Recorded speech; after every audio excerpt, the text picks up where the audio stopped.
Jungle.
Bismillahirrahmanirrahim. Alhamdulillahi rabbil alamin. Wassalatu wassalamu ala asyrafil anbiya wal mursalin Sayyidina Muhammadin khatamin nabiyyin wa ala alihi wa sahbihi ajma'in. Subhanaka la ilma lana illa ma 'allamtana innaka antal alimul hakim. Allahumma arinal haqqa haqqa warzuqna ittiba'ah wa arinal batila batila warzuqna ijtinabah wa la taj'alhu mushtabihan 'alaina fanattabi'al hawa. Allahumma 'allimna ma yanfa'una wanfa'na bima 'allamtana wa zidna 'ilman wa fiqhan wa 'amalan fid din. Amin ya rabbal alamin. Segala puji bagi Allah Subhanahu wa taala yang telah banyak sekali memberikan kepada kita nikmat-nikmat, sehingga apabila kita ingin menghitung nikmat-nikmat daripada Allah Subhanahu wa taala, niscaya kita tidak akan mampu. Allah Subhanahu wa taala berfirman dalam Al-Qur'an, a'udzubillahi minasyaitonir rajim. Wa in ta'uddu ni'matallahi la tuhsuha. Jikalau kalian ingin menghitung nikmat-nikmat Allah, maka niscaya kalian tidak akan mampu untuk menghitungnya. Dari sekian banyak rahmat-rahmat, pemberian-pemberian, nikmat-nikmat yang Allah berikan kepada kita, di sana ada beberapa nikmat yang paling besar, yaitu nikmat Allah Subhanahu wa taala menjadikan kita orang muslim. Di sana juga ada nikmat yang besar yang Allah berikan kepada kita, yaitu nikmat dijadikannya kita orang yang beriman. Di sana juga ada nikmat yang begitu besar yang Allah berikan kepada kita, yaitu dijadikannya kita sebagai umat Nabi Muhammad sallallahu alaihi wasallam. Dikarenakan kita disandarkan kepada Nabi Muhammad sallallahu alaihi wasallam, kita sebagai umat Nabi Muhammad adalah paling afdalnya umat, paling bagusnya umat, paling mulianya umat dibandingkan umat-umat Nabi terdahulu. Di antara nikmat-nikmat besar yang Allah berikan kepada kita adalah nikmat dipertemukannya kita dengan bulan Ramadan. Allah Subhanahu wa taala masih memberikan kepada kita izin untuk bertemu dengan bulan Ramadan. Bulan yang begitu mulia, bulan yang di dalamnya diturunkan Al-Qur'an. Al-Qur'an merupakan mukjizat terbesar yang Allah Subhanahu wa taala berikan kepada Nabi Muhammad sallallahu alaihi wasallam. Cukup kemuliaan, cukup suatu kebanggaan bagi bulan Ramadan. Karena apa? Karena di dalamnya diturunkan Al-Qur'an.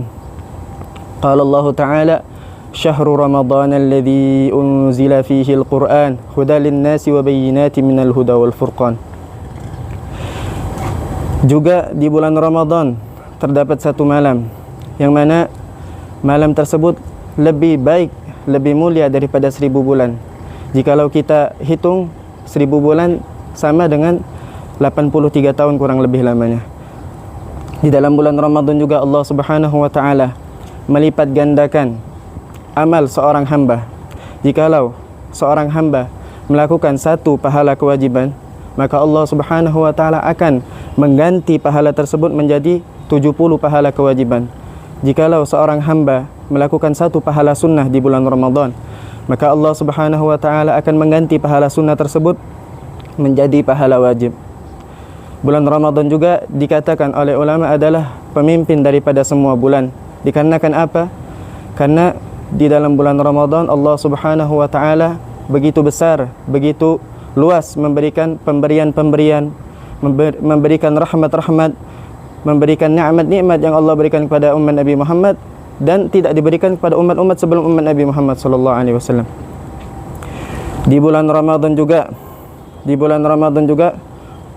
Allah Subhanahu wa taala melipat gandakan amal ibadah kita.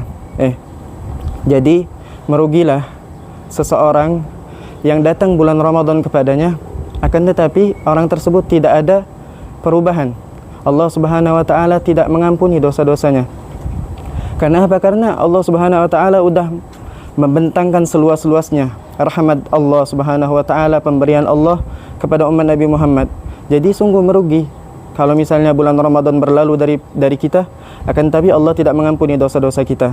Diumpamakan seperti, gambaran simpelnya seperti seorang bos berkata kepada karyawan-karyawannya, di sana saya memiliki satu ruangan yang luas yang berisikan dengan apa? Dengan perhiasan, permata, harta, semuanya ada di sana. Lalu kata bos tadi, saya memberikan izin kepada kalian untuk masuk ke ruangan tersebut dalam waktu 1 hari. Pasti kita membayangkan ketika si bos tadi memberikan izin kepada karyawan-karyawannya untuk masuk ke ruangan tersebut, pasti mereka berlomba-lomba untuk mengambil sebanyak-banyaknya perhiasan yang ada di dalam. Terus pasti kita berpikir, merugilah orang-orang yang keluar dari ruangan tersebut setelah 1 hari. Mereka membawa cuma sedikit perhiasan atau tidak membawa perhiasan sama sekali. Justru orang tersebut benar-benar merugi. Kita bayangkan saja, itu gambaran daripada dunia. Apalagi kita melihat Allah Subhanahu wa taala di bulan Ramadan benar-benar membentangkan, meluaskan, memberikan nafahat, fuyudat, rahmat kepada umat Nabi Muhammad yang tidak terhingga. Naam. Kemudian di bulan Ramadan juga, sebagaimana Allah Subhanahu wa taala melipat gandakan amal seseorang jikalau seorang tersebut melakukannya di tempat yang mulia. Contoh, jikalau seseorang melakukan salat di Masjidil Haram atau di Masjidil Nabawi atau di Masjidil Aqsa, maka Allah Subhanahu wa taala melipat gandakan pahala orang tersebut tidak sama dengan orang melakukan satu salat di luar Masjidil Haram, Masjidil Nabawi dan Masjidil Aqsa. Karena apa? Karena kemuliaan tempat. Begitu juga Allah Subhanahu wa taala melipat gandakan amal seseorang, yaitu pahalanya, jikalau seseorang tadi melakukannya pada waktu yang mulia. Contohnya di bulan Ramadan pada malam Lailatul Qadar. Kemudian sungguh merugilah. Makanya orang-orang yang tidak mendapatkan rahmat, tidak mendapatkan ampunan daripada Allah Subhanahu wa taala di bulan Ramadan, sungguh merugilah orang-orang tersebut. Kalau misalnya orang tersebut tidak mendapatkan ampunan daripada Allah Subhanahu wa taala di bulan Ramadan, maka kapan orang tersebut akan mendapatkan ampunan daripada Allah? Di dalam hadis Rasulullah sallallahu alaihi wasallam pernah di pertengahan khutbah beliau mengatakan amin sebanyak 3 kali. Lalu setelah selesai khutbah, para sahabat bertanya kepada Rasulullah, "Ya Rasulullah, mengapa di pertengahan khutbah tadi engkau mengatakan amin sebanyak 3 kali?" Lalu Rasulullah SAW menjawab, telah datang kepadaku Jibril seraya berkata, "Ya Muhammad, raghima anfu mri'in adraka Ramadan falam yughfar lahu." Kata malaikat Jibril, "Wahai Muhammad, sungguh merugilah seseorang yang bertemu dengan bulan Ramadan, akan tetapi Allah Subhanahu wa taala tidak mengampuni dosa-dosanya." Qul amin, katakan amin wahai Muhammad. Maka Rasulullah SAW mengatakan amin. Kemudian malaikat Jibril melanjutkan, "Raghima anfu mri'in dzukirta 'indahu falam yusalli 'alaik." Allahumma salli wa sallim barik alaih. Sungguh kata malaikat Jibril, merugilah, celakalah orang yang disebutkan namamu hai Muhammad di sisinya, akan tetapi orang tersebut tidak membalasnya dengan bersalawat kepadamu. Allahumma salli wa sallim barik alaih. Kemudian katakan amin wahai Muhammad, kata malaikat Jibril. Lalu Rasulullah SAW mengatakan amin. Lalu yang ketiga, malaikat Jibril berkata kepada Rasulullah SAW, "Raghima anfu rajulin adraka walidayhi aw ahadahuma falam yughfar lahu." Kemudian kata malaikat Jibril, sungguh merugilah dan celakalah orang yang bertemu, mendapati kedua orang tuanya atau salah satu di antaranya, akan tetapi Allah Subhanahu wa taala tidak mengampuni dosa anak tersebut karena dia tidak berbakti kepada kedua orang tuanya. Katakan amin wahai Muhammad. Maka Rasulullah SAW mengatakan amin. Jadi di dalam hadis tersebut, makna hadis, jadi di dalam hadis tersebut menunjukkan bahwasanya merugilah orang-orang yang datang bulan Ramadan kepadanya, akan tetapi tidak ada perubahan. Tidak ada perubahan dari dia. Allah Subhanahu wa taala tidak mengampuni dosa-dosanya. Di sana banyak sekali peristiwa-peristiwa di dalam Islam yang terjadi di bulan Ramadan. Di antaranya terjadinya peperangan Badar. Peperangan yang pertama kali Rasulullah sallallahu alaihi wasallam jalani, peperangan antara umat Islam dan orang kafir Quraisy yang terjadi pada tahun 2 Hijriah, tanggal 17 Ramadan, hari Jumat, yang mana peperangan tersebut dimenangkan oleh pasukan Islam. Kejadian yang kedua terjadi Fathu Makkah pada tahun 8 Hijriah, tanggal 20 Ramadan, hari Jumat, yang mana Fathu Makkah artinya apa? Pembebasan Makkah. Maksudnya pembebasan Makkah dari apa? Dari hal-hal yang berbau kemusyrikan, hal-hal yang berbau kesyirikan, hal-hal yang berbau kekafiran, hal-hal yang berbau adat-adat jahiliyah itu dihapus sama Rasulullah SAW ketika Fathu Makkah. Kemudian ada kejadian yaitu peperangan Ahzab atau Ghazwatul Khandaq, peperangan Khandaq yang terjadi antara pasukan Islam dan pasukan kafir Quraisy, yang terjadi pada tahun 5 Hijriah di bulan Ramadan, yang dimenangkan peperangan tersebut oleh pasukan Islam. Kemudian kejadian yang keempat, banyak sekali penduduk Yaman yang masuk Islam di bulan Ramadan. Karena apa? Karena Rasulullah SAW mengirim utusan para sahabatnya untuk berdakwah ke Yaman, yang dipimpin utusan tersebut oleh Sayyidina Ali bin Abi Thalib karramallahu wajhah. Dan kejadian yang kelima adalah kejadian Fathul Andalus, pembebasan atau masuknya Islam ke Andalusia, masuknya Islam ke negeri Spanyol melalui Andalusia, yang dipimpin oleh panglima perang yang bernama Imam Tariq bin Ziyad.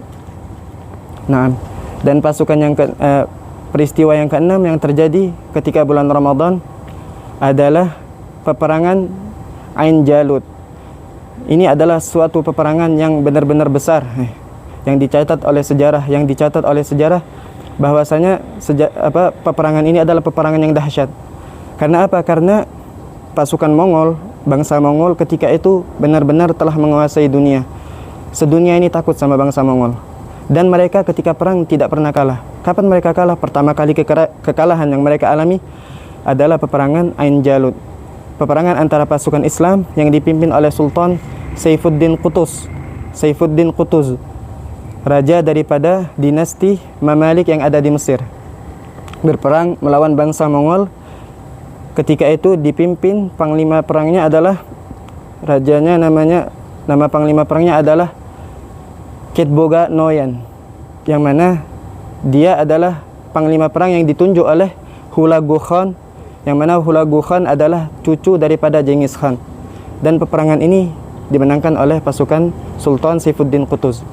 Dari peristiwa-peristiwa di atas menunjukkan bahwasanya orang-orang yang bertakwa, orang-orang yang dekat kepada Allah, orang-orang yang dekat dengan Nabi Muhammad SAW, mereka dengan datangnya bulan Ramadan, mereka tidak bermalas-malasan.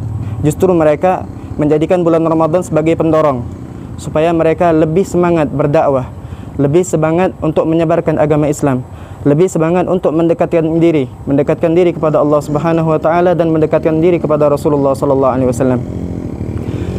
Kemudian sebelum saya menutup pembicaraan saya kali ini, izinkan saya memberitahu kepada kita semua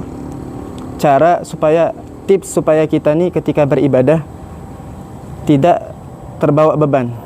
Kita melakukan ibadah tersebut dengan apa? Dengan ikhlas, dengan santai, dengan khusyuk bisa kita melakukannya.